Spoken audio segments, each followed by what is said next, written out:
I was born in 1965 in a neighborhood where jacaranda trees dropped purple confetti on cracked sidewalks every May, as if the city itself was trying to celebrate, even when no one had the means for parties. My father, Ray, wore his postal blues with a steady pride. He liked order envelopes squared, stamps lined straight. Sometimes after dinner, he'd test me on zip codes, saying they were maps to other people's stories. My mother, Teresa, ran the school cafeteria. Kids adored her because she remembered their names, snuck extra fruit cups to the quiet ones, and always had a kind word ready. We weren't poor, but we weren't secure either. Rent was always paid on the last possible day. Our car often protested before starting, and vacations meant a single day at the beach once or twice a year. Still, there was a rhythm to our lives, bills clipped to the fridge with a magnet, my father's careful handwriting on envelopes, and a sense that though stretched thin we were holding on, I shared the house with my brothers, who crammed into one small room while I slept on a narrow bed in what used to be a storage den. It wasn't much, but on nights when the Santa Ana winds rattled the windows, I felt grateful just to belong to walls that knew my name from an early age. I learned that small acts of kindness kept a family running, rinsing Dad's thermos before he got home, folding towels warm from the dryer so Mom's back wouldn't ache later, quizzing myself on state capitals at the kitchen table while she stirred pot roast. Those gestures became the backbone of my childhood. By 19, I was working in a strip mall shop where we duplicated keys, swapped watch batteries, and did minor clothing repairs. That's where I first met Michael. He came in smelling faintly of motor oil and eucalyptus soap, holding out his work jacket with a broken zipper. He was apprenticing at a neighborhood garage owned by two brothers who argued in Spanish about carburetors while a radio played oldies.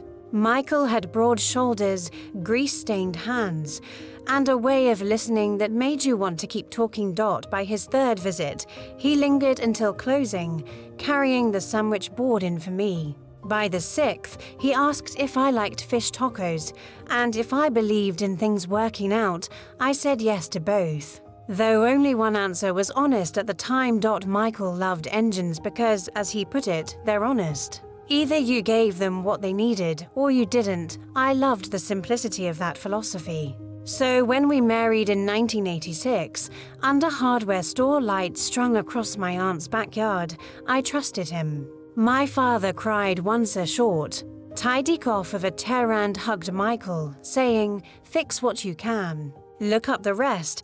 Our first apartment had peeling linoleum, a murky pool, and neighbors who smoked on the stairs. On Fridays, we bought a lemon bar from the bakery on LK John B. LVD, slicing it with surgical precision to share. Love didn't erase our worries, but it softened them. Aaron, our firstborn, arrived in 1988.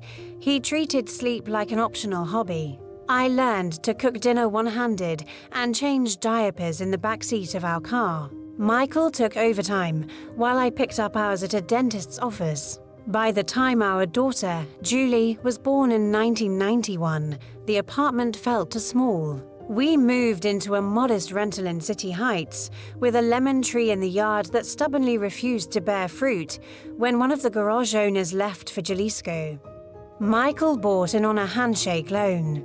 Business was steady at first. Customers trusted him because he was kind. He'd steer teenagers away from flashy mufflers and toward new brake pads, top off coolant for Mrs. Delgado without charging a dime, and treat every engine like a puzzle worth solving. But in 1998, a glossy chain workshop opened nearby coffee bar, play area for kids, coupons flooding mailboxes. They advertised trust with neon lights. We countered with hand-painted signs and loyalty. Some battles can't be won. They can only be endured. The early 2000s brought another shift: online reviews. One angry customer's post could sink a whole month. Big box stores sold cheap parts with promises too good to be true. Michael came home exhausted, grease beneath his nails, saying, I can fix what's in front of me, but not the way the world keeps changing. I didn't know how to comfort him. So I kissed the scar on his knuckle and set his dinner down gently. In 2003, Liam was born our unexpected third. He was light and laughter, but also another mouth, another set of needs. With 3 kids and bills tightening, I began substituting as a classroom aide. At 39, I enrolled in night classes to finish my associate's degree. I failed statistics once, passed it the second time, and learned that persistence was its own kind of currency. Then, in 2007, came the fire. It was an ordinary evening, tacos frying, music playing low when I smelled smoke. A thread of grey unspooled from behind the dryer. Michael grabbed the extinguisher, shouting for Erin to dial 911. Flames raced up the wall, eager and alive. We escaped barefoot onto the sidewalk. I clutched a bag that later turned out to hold only 3 socks and a jar of cumin. Firefighters saved the house, but the damage left scars, blackened walls, waterlogged floors, a kitchen turned unrecognizable. We had renter's insurance, thank God, but even with that, hotel nights and deductibles drained us. Neighbors brought casseroles and cash slipped into envelopes. Mrs. Delgado gave me $40 with a note. For the towels, it felt like falling into a net I hadn't known was their daughter's repairs dragged on. Erin announced he was enlisting. 19 years old, tired of uncertainty, craving rules that didn't change week to week. I wanted to tell him the world never stayed still, but instead I hugged him so tight he winced. I cried only in the car after. Julie turned her determination into fuel, chasing pre-med with 3 part-time jobs. Her bedroom walls were lined with anatomy diagrams like saints watching over her. Liam, 16, drifted toward the wrong crowd. His just weekends drinking bled into weekdays. Shadows clung to him in ways I couldn't name, and I was too busy holding everything else together to see how far he was slipping. And then, in 2015, Michael found a lump under his jaw. The biopsy carried words I couldn't pronounce but instantly understood. Cancer treatment began. And chemo invaded our lives with its metallic mornings, restless nights, and the kind of exhaustion sleep never cured. That was the year I realized resilience wasn't a muscle you flex, but a posture you adopt, bending toward what you cannot change, while still reaching for what you can. When Erin shipped out for the first time, the house felt both emptier and heavier. He was only 19, still with the boyish face that peeked out when he laughed. Yet there he was, boots polished, uniform crisp, eyes steady like he'd already aged decades. The night before he left, we sat on the back porch. The moths swirled around the yellow porch light, and the air smelled faintly of laundry soap from the neighbor's line. "Mom," he said quietly, "don't worry about me. Out there, things are clear. You follow orders, you do your job, you come home." I forced a smile. "And if it's not that simple?" He grinned, crooked as ever. "Then I'll remember how you figured things out. You made dinner out of nothing more times than I can count. That strategy too."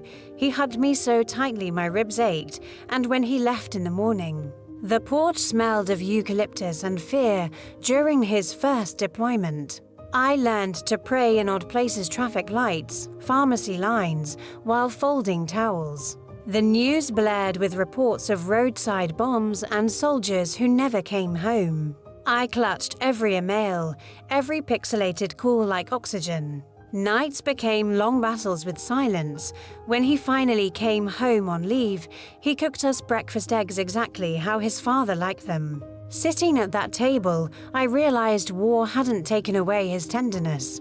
It had only carved it deeper. Julie's world was textbooks, flashcards, and exhaustion. She waited tables by night, studied by dawn, and still checked in on me. One night I found her asleep at the kitchen table, her head resting on an anatomy book, highlighter still in her hand. I draped a blanket over her. She stirred, mumbling, "Mom, I have to memorize cranial nerves by tomorrow. You also have to breathe," I whispered. Her eyes fluttered open. Do you ever wish I picked something easier? I brushed her hair back. Never, I just wish the world made it easier for you. Her loans piled up, semesters stretched like mountains, but Julie kept climbing. She pinned anatomy charts like saints above her desk and treated each exam like a war she refused to lose. Years later, when she matched into residency, she sent me a photo of herself in blue scrubs, smiling though her eyes were tired. I stared at it for a long time, realizing she had carried all of us in her ambition. Liam had been my sunshine child, the one who sang along to every jingle on the radio. But by 17, the light dimmed. His laughter turned brittle, his eyes clouded. The drinking began as just weekends, then just after practice, until excuses ran out. I smelled it on his clothes, but denial is a sweet, dangerous thing. I told myself he was young, experimenting. Until the night I found him slumped on the bathroom floor, lips cracked, pupils tiny dots. Liam, I whispered, shaking him, I can't lose you. Not like this, he groaned, barely conscious. That sound was enough. I called the rehab center I'd written down weeks earlier. The waiting room smelled of disinfectant and stale coffee. Michael sat stiff beside us, jaw tight. Liam signed the forms with trembling hands, refusing to meet my eyes. When the staff led him down the hall, he turned once, mouthed, "Sorry." I pressed my hand to my heart and nodded.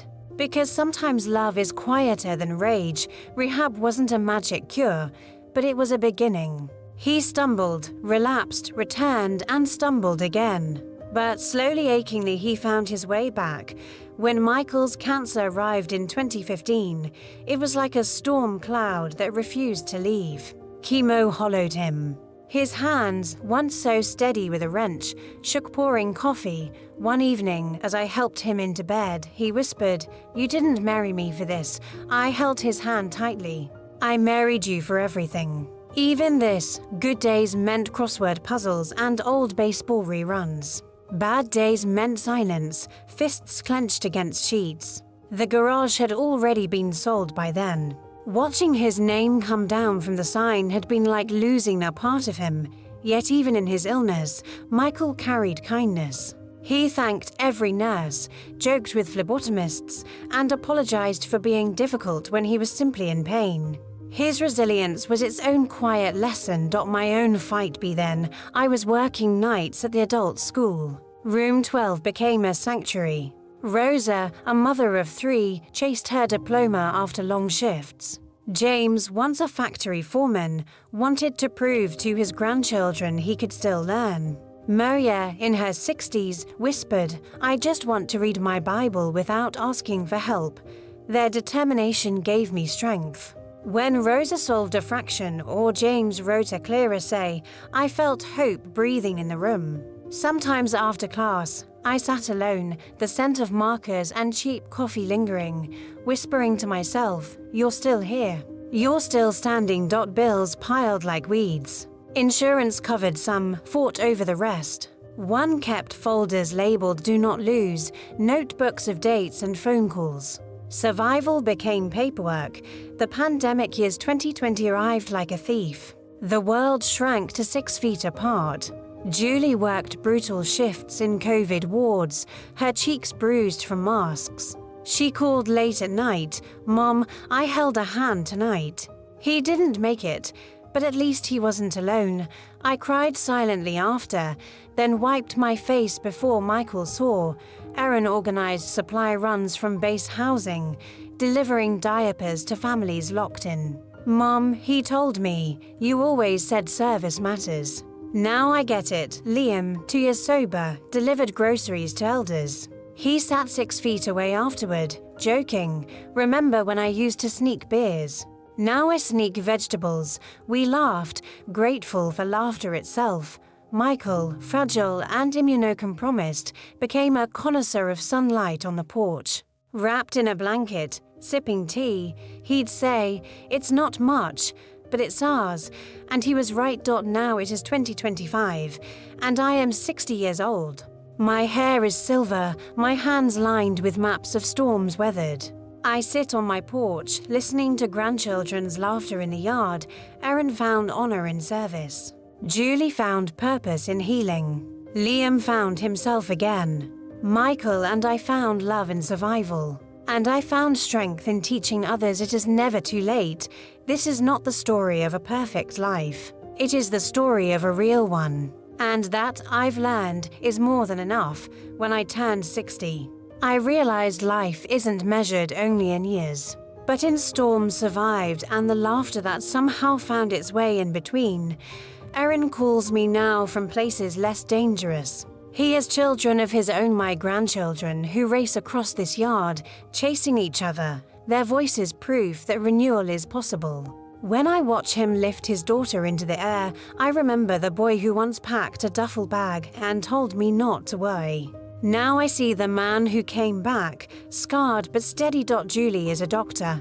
I may not understand half the words she uses, but I see the pride in her eyes when she speaks of patients she saved. And the silence when she remembers the ones she couldn't. She tells me I taught her resilience. I tell her she taught me faith. Liam, my sunshine child, who once dimmed his 5 years sober. He brings me coffee in the mornings, teases me about my fussing over roses, and sometimes just sits beside me in quiet. Silence no longer frightens me when it is shared in peace. Michael sits with me most evenings. His body is slower now, but his spirit still hums with the same kindness that first drew me in. Sometimes we talk about the garage, sometimes we just hold hands as the sun slides down. That, I've learned, is enough, and me? I keep teaching. Not because I need the paycheck, but because every time a student passes their test, they hug me as if I gave them a new life. In truth, they give me mine. Looking back, I see a thread running through every year, survival stitched with love. The fire didn't end us. Illness didn't end us. Addiction didn't end us. Poverty didn't end us. We bent. We cracked. But we did not break. If you ask me now what success looks like, I won't point to money or houses. I will point to this porch, this family, this simple yard where my grandchildren laugh. This is enough.